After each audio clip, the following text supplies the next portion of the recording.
اچھا، دوسری بات ایک مسئلہ یہ ہے کہ یہ سفر کا مہینہ ہے تو اس میں ایک غلط فہمی ہے، لوگ اس کو منحوس سمجھتے ہیں۔ یہ بھی وہمی ہونے کی دلیل ہے انسان کے، جس چیز کے منحوس ہونے کی کوئی شریعت میں دلیل نہیں ہے، نہ کوئی اس کی سائنٹیفک دلیل ہے نہ شریعت کی۔ کوئی سائنسدانوں نے تحقیق کی ہو کہ اس مہینے میں کچھ مخصوص قسم کی ریز نکلتی ہیں تو بھی ہم مان لیں کہ چلو بھائی سائنسدان کہہ رہے ہیں، اور سائنسدان نہیں کہتے تو پھر ہمارے پاس ایک دوسرا ذریعہ کیا ہے؟ پیغمبر کی بات، بلکہ وہ پہلا ذریعہ ہے۔ سب سے پہلے پیغمبر کی بات، تو پیغمبر صلی اللہ علیہ وسلم سے بھی سفر کے بارے میں کہیں بھی نہیں ہے کہ منحوس ہے۔ اسلام میں نہ کوئی دن منحوس نہ کوئی مہینہ منحوس۔ برکت والے دن تو ہیں جن میں اضافی برکتیں ہیں، نحوست کسی دن میں نہیں ہے۔ تو اس لیے اس مہینے کو منحوس سمجھنا یہ بدعت ہے، غلط ہے۔ اور یاد رکھیں جو آدمی وہمی ہوتا ہے اللہ کے معاملات پھر اس کے ساتھ ایسے ہی ہوتے ہیں۔ تو اس لیے ایک دفعہ ہمت کریں کہ اس مہینے کو منحوس سمجھنا چھوڑ دیں۔ شیعہ لوگ اس مہینے کو منحوس سمجھتے ہیں، محرم میں بھی شادی نہیں کرتے، سفر میں بھی نہیں، تو ان کو سمجھنے دیں کہ ان کا مسلک ہے یہ۔ اس زمانے میں انسان نہ اپنے مسلک کو چھوڑے نہ دوسرے کے مسلک کو چھیڑے، نہ ان سے بحث مباحثہ کریں۔ ان کا مذہب ہے، وہ اگر اس پہ مطمئن ہے تو ٹھیک ہے، ان کو چلنے دیں۔ آپ سنی ہیں، دیکھو ابھی آپ نے نماز پڑھی شیعہ کے طریقے سے، سنی کے طریقے سے۔ سنی کے طریقے سے امام بارگاہوں میں جو جمعے کی نمازیں ہوئیں شیعہ لوگوں نے پڑھی، وہ کس طریقے سے؟ شیعہ والے طریقے سے۔ تو آپ نے کوئی جا کے ان کو پریشان کیا کہ یہ تم کیوں کر رہے ہو؟ وہ اس لیے کہ بھائی وہ ان کا مسلک ہے، ایسے ہی کر لیتے۔ آپ کا مذہب جیسے تھا آپ نے ایسے پڑھ لی، تو صرف نماز میں نہیں باقی چیزوں میں بھی ہونا چاہیے۔ ان کا مذہب ہے محرم اور سفر کے مہینے کو منحوس سمجھتے ہیں، اس میں شادی نہیں کرتے، سنی مذہب نہیں ہے یہ۔ تو آپ ایک مذہب کو فالو کریں نا۔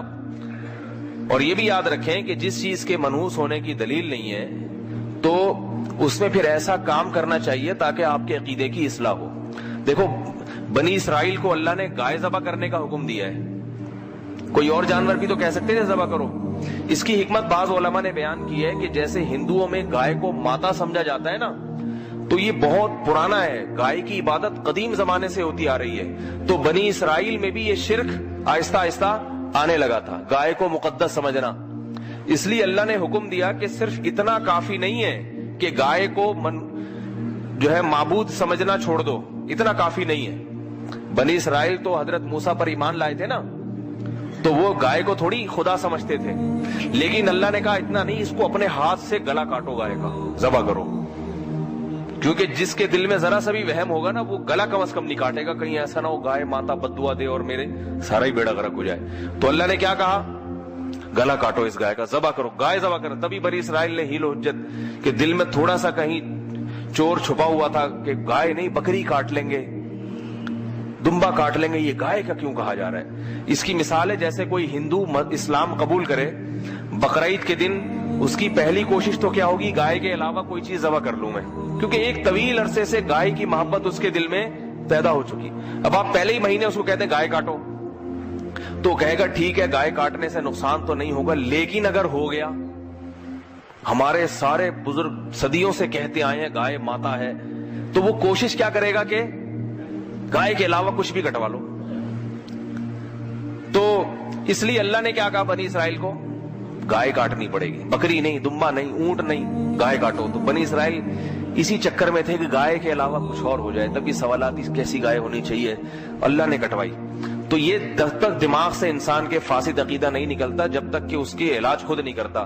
تو محرم اور سفر میں شادیاں کیا کریں، تقریبات محرم سفر میں رکھا کریں، اس سے آپ کے دماغ میں یہ جو خناس بھرا ہوا ہے نا کہ یہ منحوس ہے، یہ دماغ سے نکل جائے گا۔ باقی کسی دوسرے کے مذہب کو چھیڑنے کی ضرورت نہیں ہے۔ دفتر میں کوئی شیعہ ہے، اس سے جا کے بحث شروع کر دی کہ تم اپنے دماغ سے یہ خناس نکل، اس کے لیے خناس نہیں ہے، یہ اس کا مذہب ہے، اس کو اس پہ چلنے دیں۔ سمجھ آ رہی ہے بات؟ اس نے اگر چھوڑنا ہوگا تو پورا شیعہ مذہب چھوڑ کے ادھر آئے گا، نہیں چھوڑنا ہوگا تو ایسا نہیں ہوتا کہ کوئی آدھی چیز چھوڑ دے آدھا ویسے ہی رہے، ایسا نہیں ہوتا۔ اس کو کہیں تمہیں اگر یہ سمجھ میں آتا ہے تو ٹھیک ہے، تمہاری مرضی، قیامت کے دن تم اگر سمجھتے ہو کہ اللہ کو ہم جواب دے دیں گے تو ٹھیک ہے۔ تو یہ میں بار بار بتاتا ہوں، یہ جو دور چل رہا ہے یہ اختلاف اور فتنوں کا دور ہے، اس میں کسی کو چھیڑ چھاڑ کی کوشش، کیونکہ تھوڑا سا چھیڑیں گے نا وہ بہت چھڑ جاتا ہے پھر آدمی۔ کسی کو ذرا سا آپ نے اگر یوں کر کے ابھی چھیڑ کے دیکھیں کسی نمازی کو باہر، ذرا سا چھیڑیں گے پھر دیکھیں وہ آگے سے ہاتھا پائی، تو وہ افورڈ نہیں کر پاتا آدمی، پھر تھوڑا بھی نہ چھیڑیں, اپنے کام سے کام رکھیں. جو آپ سے ہدایت لینے کے لیے آ رہا ہے, جیسے آپ لوگ تو خود مجھ سے یہاں آئے ہیں نا سیکھنے کے لیے, بیان سننے کے لیے, تو میں پھر آپ کو بتا رہا ہوں, کبھی ایسا نہیں ہوتا آپ کے گھر جا کے میں نے آپ کو خود سے چھیڑا ہو کہ یہ سفر میں شادی کیوں نہیں کر رکھی, اتنی ربیع الاول کی ڈیٹ کیوں لی ہے بچی کی آپ نے. جب میں نے آپ کو بیان میں سمجھایا تھا کہ سفر منحوس نہیں ہے, تو پھر ربیع الاول تک چھلانگ لگانے کی کیا ضرورت تھی؟ کبھی آیا کسی کو؟ بھائی پھر جو آپ ربیع الاول میں کریں, آپ کریں ہی نہیں سرے سے شادی, ساری زندگی کمارے رہیں, ہماری صحت پہ کوئی اثر نہیں پڑتا. صحیح ہے نا؟ تو چھیڑ چھاڑ کا زمانہ نہیں ہے. البتہ اپنے عقیدے پر کم از کم مضبوط رہیں. محرم اور سفر میں شادیاں کیا کریں. تقریبات جو بھی جائز تقریبات ہوتی ہیں محرم سفر میں, اس کو نحوست کا تصور دماغ سے نکال دیں بالکل. اور پھر اگر اللہ نہ کرے کوئی شادی ناکام ہو گئی محرم کی وجہ سے, یعنی محرم کی وجہ سے تو نہیں ہوگی, محرم میں کیا اور شادی ناکام ہو گئی اتفاق سے, تو یوں نہ کہیں کہ محرم کی وجہ سے ہوئی ہے. یہ سوچیں جس کی ربیع الاول میں ہوئی تھی اس کی کون سی کامیاب ہوئی ہے. آج کل کہاں شادیاں کامیاب ہو رہی ہیں. شادی کامیاب کرنے کے لیے محرم سفر کی بات نہیں ہوتی, اس کے لیے میاں بیوی میں میچنگ اور دونوں کی ماں باپ نے کیا تربیت کی ہے, کیسے, یہ ساری چیزوں کا دخل ہوتا ہے. اس کا محرم یہ سفر سے کوئی تعلق.